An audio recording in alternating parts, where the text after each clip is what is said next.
Good morning बच्चों। आज हम कक्षा छठवीं विषय सामाजिक विज्ञान भूगोल में हम लोग क्या पढ़ेंगे आज अध्याय 5। ठीक है, तो अध्याय 5 में क्या दिया, देखो पृथ्वी के प्रमुख परिमंडल। पृथ्वी के प्रमुख परिमंडल, ठीक है। तो देखते हैं यहाँ पे, जैसा कि आप पहले अध्याय में पढ़ चुके हैं कि पृथ्वी क्या है, एकमात्र ऐसा ग्रह है जहाँ क्या है, जीवन है ना, जहाँ क्या करते हैं, मानव रह सकते हैं। मानव यहाँ जीवित रह सकता है क्योंकि जीवन के लिए क्या है, आवश्यक तत्व भूमि, जल तथा हवा पृथ्वी पर क्या है, मौजूद है ना। पृथ्वी ही एक ऐसा ग्रह है जहाँ पे क्या है, मनुष्य का जीवन यापन अच्छे से हो सकता है क्योंकि वहाँ पे उनके जीवन यापन के लिए पर्याप्त मात्रा में सारी चीज़ें उपलब्ध है, जैसे कि भूमि है, जल है, हवा है ना। पृथ्वी की सतह ऐसी है जिसमें पर्यावरण के 3 महत्वपूर्ण घटक आपस में मिलते हैं तथा एक दूसरे को प्रभावित करते हैं। पृथ्वी का ठोस भाग जिस पर हम रहते हैं, है ना, उसे क्या कहते हैं, हम भूमंडल कहा जाता है। यहाँ से आप टिक लगा लो इसको, ये ठीक है। भूमंडल किसे कहते हैं, तो पृथ्वी का ठोस भाग जिस पर हम रहते हैं उसे क्या कहते हैं, हम भूमंडल कहा जाता है। गैस की परतें जो पृथ्वी को चारों ओर से घेरती है उसे हम क्या कहेंगे, वायुमंडल। ठीक है, गैस की परतें जो है चारों ओर से घेरती है उसको क्या कहेंगे, वायुमंडल। और जहाँ ऑक्सीजन, नाइट्रोजन, कार्बन डाइऑक्साइड तथा दूसरी गैसें पाई जाती है, पृथ्वी के बहुत बड़े भाग पर जल पाया जाता है जिसे जलमंडल कहा जाता है। ठीक है, जलमंडल में जल की सभी अवस्थाएं जैसे कि है बर्फ है, जल एवं जलावाष्प सम्मिलित है। जीवमंडल एक सीमित क्षेत्र है जहाँ क्या है, स्थल है, जल एवं हवा एक साथ क्या करते हैं, मिलते हैं, जहाँ सभी प्रकार के जीवन पाए जाते हैं। भूमंडल देखो, तो पृथ्वी के ठोस भाग को भूमंडल कहा जाता है और यह भूपर्पटी की चट्टानों तथा मिट्टी की पतली परतों का बना होता है जिसमें जीवों के लिए पोषक तत्व पाए जाते हैं।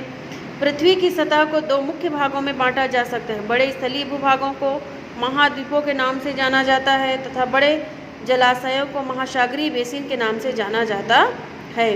विश्व के सभी महासागर आपस में एक दूसरे से जुड़े हुए हैं।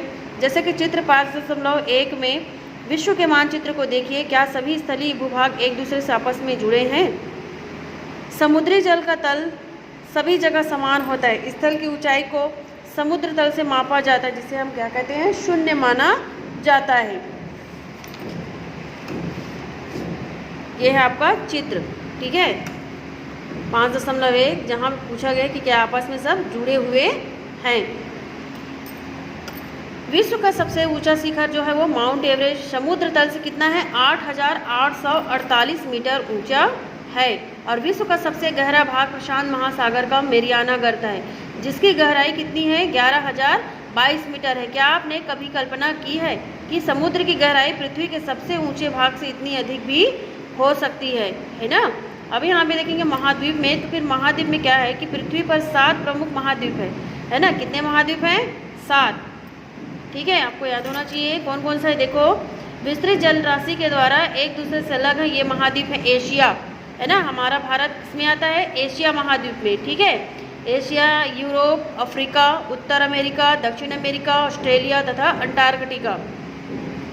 चित्र 5.1 में विश्व के मानचित्र को देखें तथा ध्यान दीजिए कि स्थल का बहुत बड़ा भाग उत्तरी गोलार्ध में पाया जाता है। एशिया विश्व का सबसे बड़ा महाद्वीप है। कौन सा सबसे बड़ा महाद्वीप है, एशिया महाद्वीप। ठीक है, विश्व का सबसे बड़ा महाद्वीप है ये।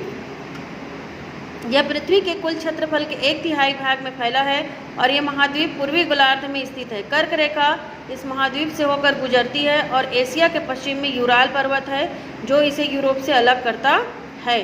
चित्र 5.1 यूरोप एवं एशिया के संयुक्त भूभाग को यूरेशिया, यूरोप प्लस एशिया कहा जाता है। ठीक है, फिर है यूरोप हमारा, एशिया से बहुत छोटा है। ये कितना छोटा है, बहुत छोटा, और यह महाद्वीप एशिया के पश्चिम में स्थित है। आर्कटिक वृत्त इससे होकर गुजरता है। यह 3 तरफ से जल से घिरा है। विश्व के मानचित्र को देखिए एवं इसकी स्थिति का क्या करिए, पता लगाइए। अफ्रीका, अब एशिया के बाद विश्व का दूसरा सबसे बड़ा महाद्वीप है। विषुवत वृत्त या शून्य अक्षांश इस महाद्वीप के लगभग मध्य भाग से होकर गुजरती है।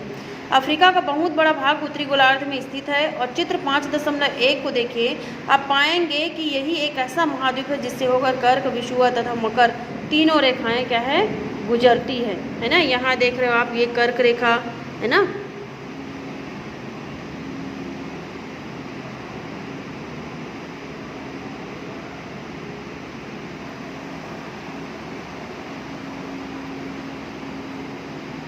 सहारा का रेगिस्तान विश्व का सबसे बड़ा गर्म रेगिस्तान है जो कि अफ्रीका में स्थित है। यह महाद्वीप चारों तरफ से समुद्रों एवं महासागरों से घिरा है। चित्र 5.1 में विश्व के मानचित्र को देखिए। आप देखेंगे कि विश्व की सबसे लंबी नदी नील अफ्रीका से होकर गुजरती है। कहाँ से होकर गुजरती है?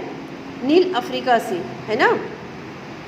और विश्व की सबसे लंबी नदी नील अफ्रीका से होकर गुजरती है। अफ्रीका का मानचित्र देखिए तथा बताइए कि कर्क रेखा, मकर रेखा तथा विषुवत इसके किन किन भागों से होकर गुजरती है। ठीक है, यहाँ देखो चित्र को। ये हमारा कर्क रेखा है ना, ये हमारा विषुवत वृत्त और ये हमारा मकर रेखा। ठीक है, ये अफ्रीका के तीनों बीच में है ना, ये देखो ऊपर नीचे और ये फिर नीचे। ठीक है, अब यहाँ पे देखेंगे हम उत्तर अमेरिका को। तो उत्तर अमेरिका विश्व का तीसरा सबसे बड़ा महाद्वीप है। यह दक्षिण अमेरिका से एक संकरी स्थल से जुड़ा है जिसे पनामा स्थल संधि कहा जाता है। यह महाद्वीप पूरी तरह से उत्तरी एवं पश्चिमी गोलार्ध में स्थित है और यह महाद्वीप 3 महासागरों से घिरा है। क्या आप इन महासागरों के नाम बता सकते हैं? तो देखो यहाँ पे दक्षिण अमेरिका का अधिकांश भाग दक्षिणी गोलार्ध में स्थित है और इसके पूर्व एवं पश्चिम में कौन से 2 महासागर स्थित हैं? विश्व की सबसे लंबी पर्वत श्रृंखला एंडीज इसके उत्तर से दक्षिण की ओर फैली है। दक्षिण अमेरिका में विश्व की सबसे बड़ी नदी अमेजन बहती, अमेजन नदी है वहाँ। ठीक है, फिर हमारा ऑस्ट्रेलिया। तो विश्व का सबसे छोटा महाद्वीप है जो कि पूरी तरह से दक्षिण गोलार्ध में स्थित है और यह चारों तरफ से महासागरों तथा समुद्रों से घिरा है। इसे द्वीपीय महाद्वीप कहा जाता है। अंटार्कटिका तो एक बहुत बड़ा महाद्वीप है जो कि दक्षिणी गोलार्ध में स्थित है और दक्षिणी ध्रुव इस महाद्वीप के मध्य में स्थित है। चूँकि यह दक्षिण ध्रुव क्षेत्र में स्थित है इसलिए यह हमेशा मोटी बर्फ की परतों से ढका रहता है। यहाँ किसी भी प्रकार का स्थायी मानव निवास नहीं है।